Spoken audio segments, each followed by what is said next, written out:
Yeah, it's good. Okay, perfect. So what I'm going to talk about today, very quickly, is education in the AI era and the impact of ChatGPT. And I'll be using AI generated images. Everything that you see here has been generated with Midjourney, which in itself has some issues, even the current version 5.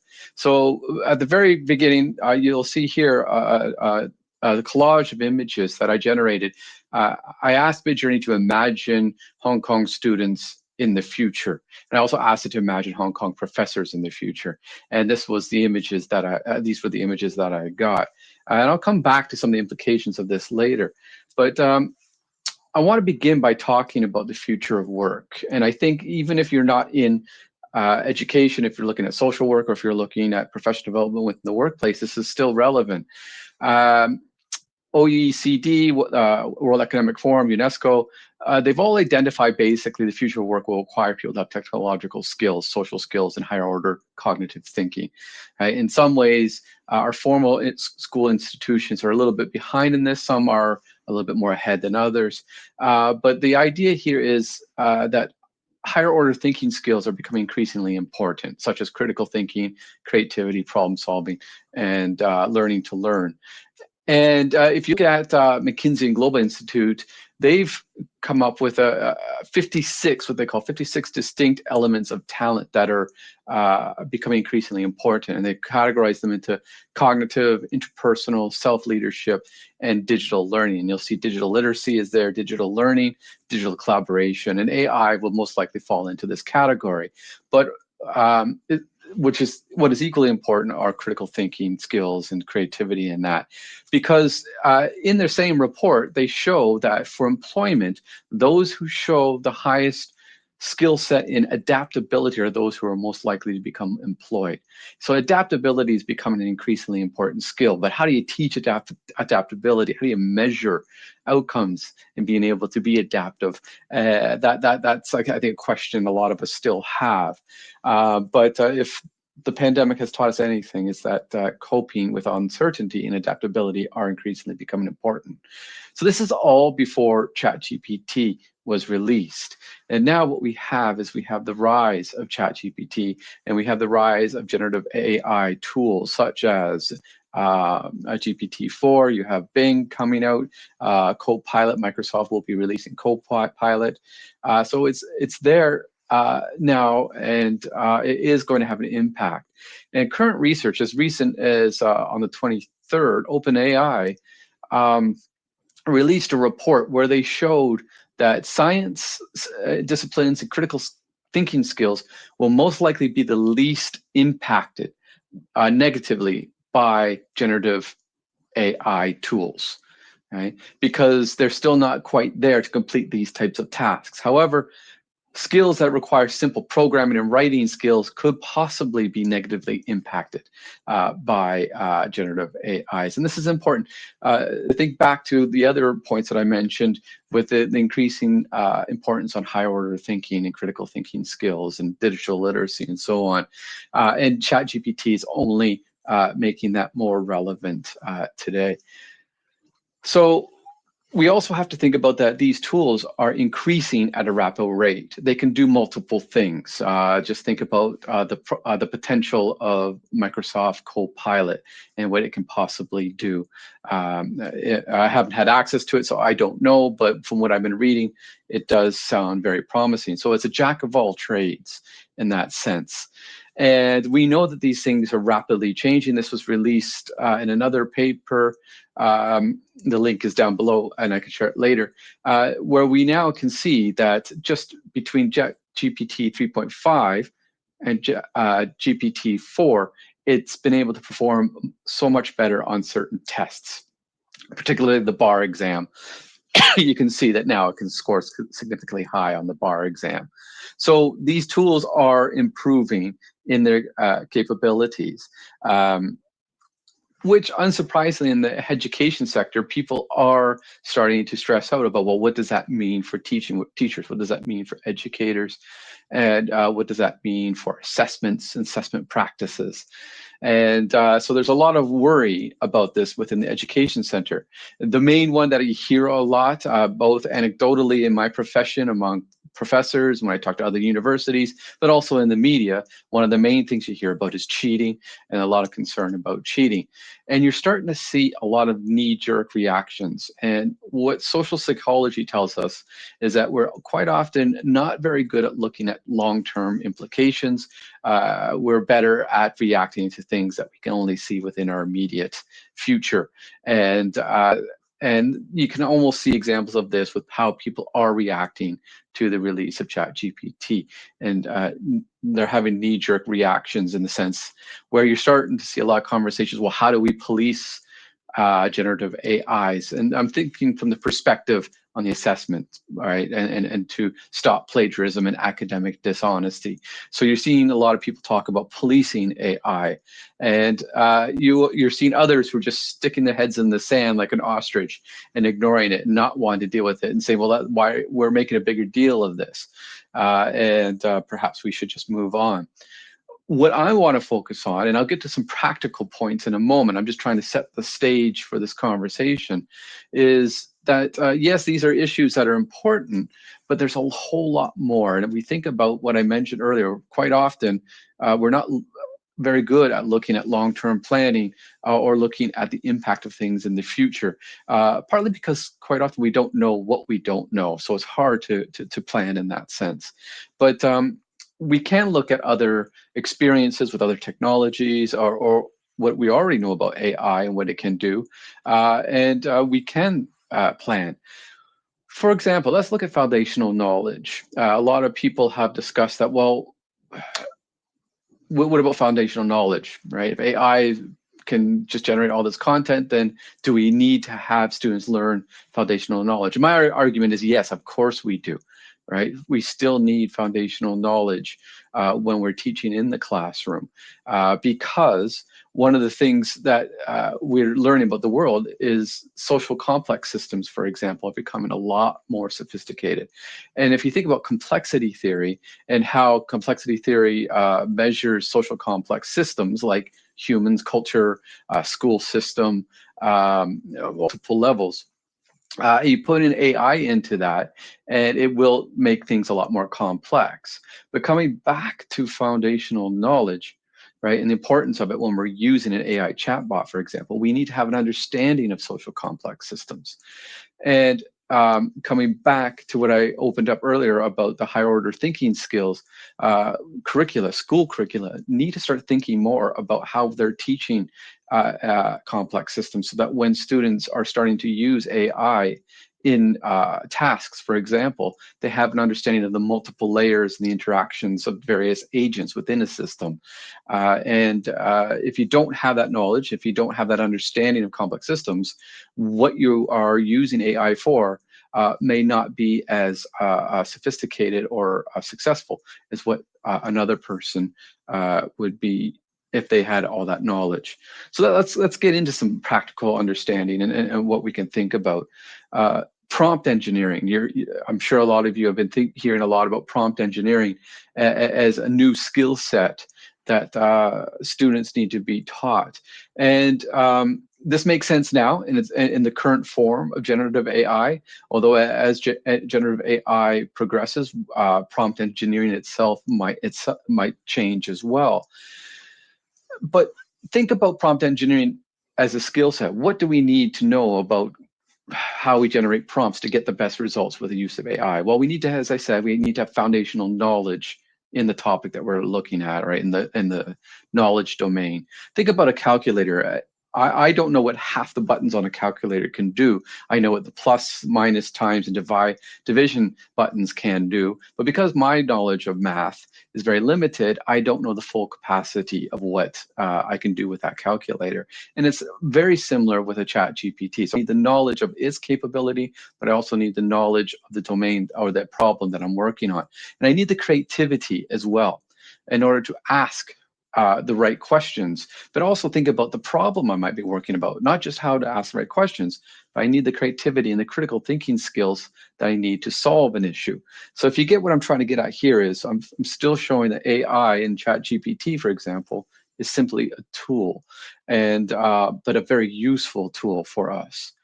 Others are moving towards the same way. So if we look at, for example, the citations up at the top at Amanda Fox STEM, they are providing frameworks for us for prompt engineering. So for example, you introduce the prompt with a question, you give it a role, you're explicit with your instructions, you set the parameters of the answer, and you evaluate your AI output for content, language, and facts and structure, and then you determine if it's accurate, and then you identify any bias or misinformation in the output, and then you transform the content that you're working on based on the new findings.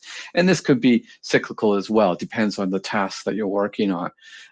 But this prep and edit framework could be quite useful to teach students if they're making use of AI, generative AI, in their learning exercises. And that brings me to design thinking, which is, as I explore this in more detail, I'm starting to become more and more convinced that design thinking might be a good approach to a lot of subject areas. If I'm thinking about Hong Kong DSC, for example, some of the elective courses, whether it's business, economics, or society courses, or even some of the literature courses, you can take a design thinking approach to teaching and learning. And I'll give you an example that I've explored with myself. You have steps for design thinking where you get students to empathize with the problem and the stakeholders that are involved in the problem, so they understand it, they define what the problem is, and then they brainstorm, they come up with the ideas for that problem, they prototype it, they test it, they reflect on it, and then they go through the whole process again to make sure that it's okay. On the left, what you see here is an experiment where I came up with a scenario. Students need to learn linguistic features, right? So at the high school level, I'm thinking at the undergrad, where they need to learn how language works, which is quite complex. You have morphology, vocabulary, grammar. You also have culture involved in language, right? So I give them the task that they've been hired by a company to create a new language that's believable for a new TV series for a mythical race, right? And this isn't an unrealistic task. Just think of Lord of the Rings or Star Trek, where they actually have invented languages for the creatures, and because of that, the show is that much more enjoyable. So having students use ChatGPT-4 to create that new language, but they're only able to do it in a sophisticated way if they have a general knowledge of how language works. But as they go through, they reflect on, well, is this appropriate for what I want to do? What other language features am I forgetting about? Have I thought about the order, subject, verb, object, or do I want this language to go in a different order, object, verb, subject, as some languages might, right? So they're learning about the language and how language works by completing this task in the design thinking process. Others have looked at methods for using generative AI for teaching and learning. Someone that I recommend following, if you haven't already, to start follow, that's Ethan Mollick. And he's identified, and his wife, I believe this is his wife, have identified 3 methods that you might make use of AI chatbots. One is to generate analogies and examples that help students transfer their knowledge into new contexts and domains. And I'll come back to that in a moment. An example might be an AI chatbot can generate an analogy between a human circulatory system and a city's water supply. And 2, you can use chatbots to generate explanations that help students break the illusion of explanatory depth and deepening their understanding of concepts. And then 3, they've identified chatbots to generate arguments that help students critically evaluate explanations and evidence. And these are pretty good methods, and I would recommend using them. I thought a little bit more about that, and I would add a few more methods that you can make use of it, right? So for example, you can use chatbots to generate questions that help students test their knowledge and identify gaps or misconceptions, right? So this is part of the process of problem solving, right? A very important skill set, being able to identify gaps in current knowledge. So how can you make use of ChatGPT to do that? Right. And then another one is using AI chatbots to generate creative content that helps students apply their knowledge and skills in novel in engaging ways. My example of the creating the language is an example of that. Another would be using AI chatbots to generate solutions to help students solve problem-based situations. So we're taking a problem-based approach to generate a solution. For example, how to reduce food waste in a school cafeteria to help students learn about sustainability might be a useful example. And then finally, method 7, using AI chatbots to generate prototypes that help students design thinking-based, or there's a bit of typo there, design thinking-based situations. For example, a chatbot can generate prototype for wearable devices that helps elderly people monitor their health to help students learn about engineering. All right. Now, how might this look as a whole task? Well, let's take an example here from one of the methods where you ask them to generate prototypes for some of the business ideas you learned in a course. Right, I'm using a business course from HKDSC as an example. And you'll be able to evaluate the feasibility and attractiveness of the prototypes generated by the chatbot. So step 1, you have students, whether individually or in a group, and you have them use one of these ideas. You can make these up yourself as a teacher, right? So one might be, I think, what did I use? I use connects local farmers and customers and consumers that allows them to buy and sell fresh produce directly. So I'm using the first one as an example. So here, then the students, once they choose which problem they want to go to, they go to ChatGPT and they type in their chosen business idea as a query, and then it will give them back some suggestions. Then the next step is then the prototype, they'll have to evaluate it and comment on it, but then they should repeat this process. Get the chatbot to give them different answers 2 to 4 times. All right, so they'll have a list of different answers from the A-bot on the same problem. And then as a group, let's say down to step 6, they evaluate the prototypes generated by the ChatGPT with a set criteria and questions that you as a teacher have generated. Are any of these solutions that it's given you, are they feasible? Which one is more feasible than the other? Does it have a clear value proposition, target market, revenue model, right? It depends on how and what your learning outcomes are and what you want to do. And then write a short paragraph for each prototype saying why you think it meets or does not meet each criteria, and provide specific feedback. And they can present this, right? It doesn't have to be in written format. And then they can write and submit their document of their chosen business idea and 3 prototypes from the chatbot. So that's just one example of how they might make use of ChatGPT using one of the methods that we identify. So in a sense, what we are doing is we're looking at all the potential of ChatGPT. We're thinking of ways that AI can make better products, right? And how can students be a part of that process to make a better product? We're also looking at how can it facilitate explanatory depth, right? Just think about a very simple topic, how a car engine works. You ask a lot of people, do you know how a car engine works? They'll say, yes, of course I do. And then you ask them, can you explain it to me? They might get the very basics, but if you want to know the actual details about it, the majority of people won't be able to do that. And this is the same with students when they're learning the topic. In a sense, ChatGPT or other generative AIs can help them explain things in deeper depth. And that was one of the methods that I showed you in an earlier slide. So you can also think about how ChatGPT, I think one of the other obvious things is how can you have it provide personalized feedback and give certain support. And you can help ChatGPT and generative AI or other AI tools can be used to personalize the learning pathways of students, right? Because as we know, a lot of students can be at different levels, right? Your learners, when they come to your classroom, whether it's in a formal school education system or if it's in a professional development system, they will be at different levels. They bring their prior knowledge to the learning situation and or their own understanding and their own motivations. So in a sense, AI can be used to facilitate all the complexities of a learning experience and a learning pathway. And of course, we also should start thinking about how AI could be integrated with other technologies and other teaching practices, right? I've talked a lot about problem-based teaching and learning, design-based thinking, and using that for teaching and learning. But what about experiential learning, where students go out into the community? How can AI help them with analyzing what they're experiencing, right? AI in its current form is becoming a lot more sophisticated, but it still can't do contextual things, right?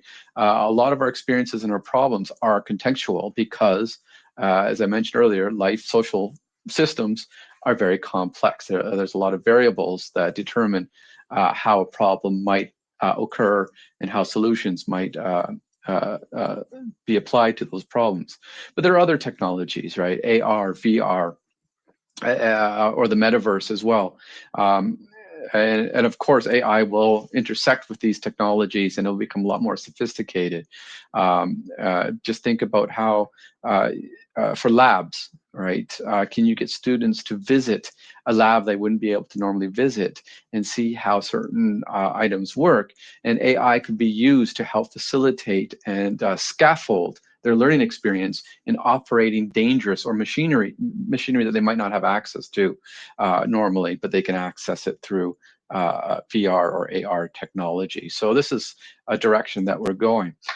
And AI can also help facilitate knowledge transfer. Quite often in education, we're very good at the teaching to the moment, teaching towards an assessment. But what about helping students see how that knowledge and that experience and that skill set can be applied further down, whether it's in the next course or into the professional setting? All right. So my main argument here is ChatGPT is really changing content. Right, it should be changing. We should start thinking about changing content in our courses, right? I mentioned social complex systems. I've been making the argument that within secondary school, we should be teaching complexity theory a lot sooner than we are, right? Because it will help students prepare for the future. And we need to rethink our methodology, how we're teaching. Of course, there are items we need to think about, the ethics of generative AI, right? So here's a quote from the link is the article there. The majority of us, including the creators and trainers of AI, will not even know where we are incorrect, and thus unintentionally the technology may spread ideas that distort reality. So we need to be aware of some of this implicit bias in AI. So AI literacy is becoming increasingly important in the curriculum, not just the technical side of it, but also the social impact and the user experience with AI. We need to be aware of bias and stereotypes that are generated in AI content. And that's also not just in the data set and the training, but also the AI-induced bias. And we also understand that AI isn't always good at reasoning. It's not always good with logic. It's not always good with factual errors, although it is increasingly becoming more proficient in these areas. So we need to be aware of these things, but my argument is we need to embrace generative AI. As schools, if we look at UST, for example, we've set up guidelines where we set out clearly that at the faculty level, at the course level, teachers have the decision to either restrict types, restrict ways, or no restrictions with clear guidelines of the use of AI in teaching and as long as it's appropriate to the learning outcomes. But my final message, I think, is while we're talking a lot about generative AI, we can't forget about people, right?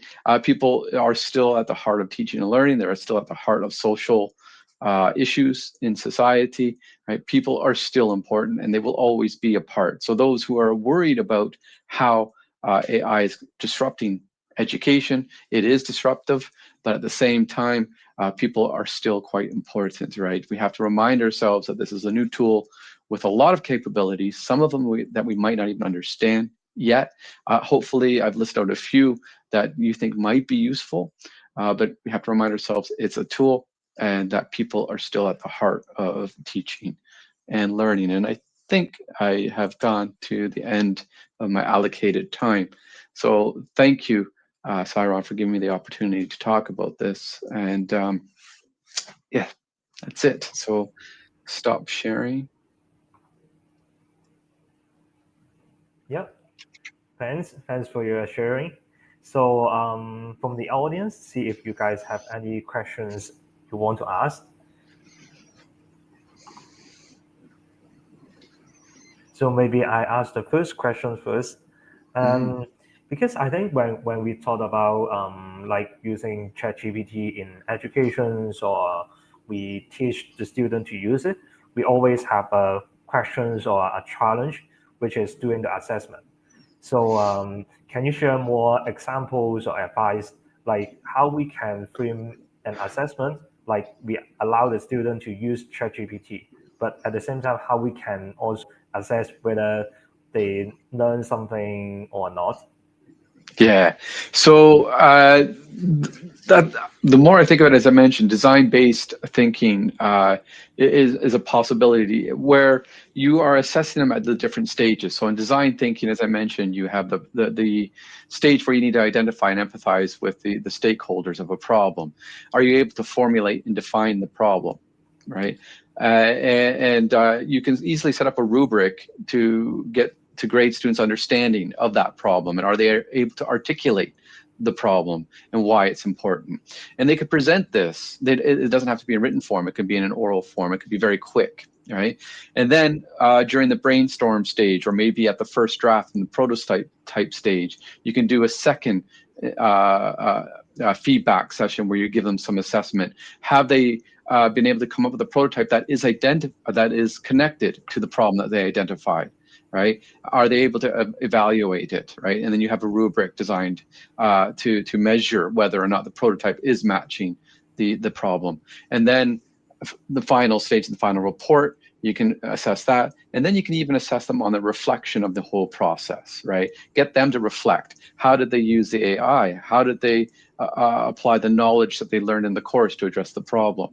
So in this sense, the AI is just embedded as a tool. You're still assessing them on the knowledge, on the content knowledge. So that's one example that I would give. That's really great. So I see one question from the audience, and can't you find out a little bit if HKUST has revised its academic policy with regards to embrace or allow students usage of ChatGPT in their project deliverables or assessments? Yeah. Oh, sorry, we're getting a thunderstorm here now. Yeah.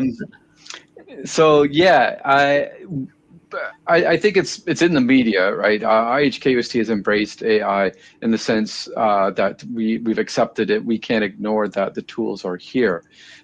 We don't have an official policy at the moment in the sense that nothing's published in that sense, but task forces have been formed. And we're involving students and other faculty members from the UG and postgraduate levels, and also people from our IT department to gather on this task force and really explore. Our hope is to have something more concrete by the end of summer. We need to make sure that we look at this. Sorry, I'm getting distracted by the thunder and lightning here. We need to be clear and before we make any official formal policy, because the environment's changing every day. I'm afraid to go to sleep at night and waking up and hearing a new announcement of a new tool. Yeah. Yeah, that's true. I think we just more familiar with the Chat GPT, and then it is going to have GPT-4 already. So it Exactly. is really changing so Yeah, fast. So exactly. see any other questions from the audience? If no, then thanks, Sean, and it's Thank really you. great sharing. So Yeah. I think for the audience, if you have other questions or anything you want to ask, then put in the chat, and I think I can pass to Sean later on.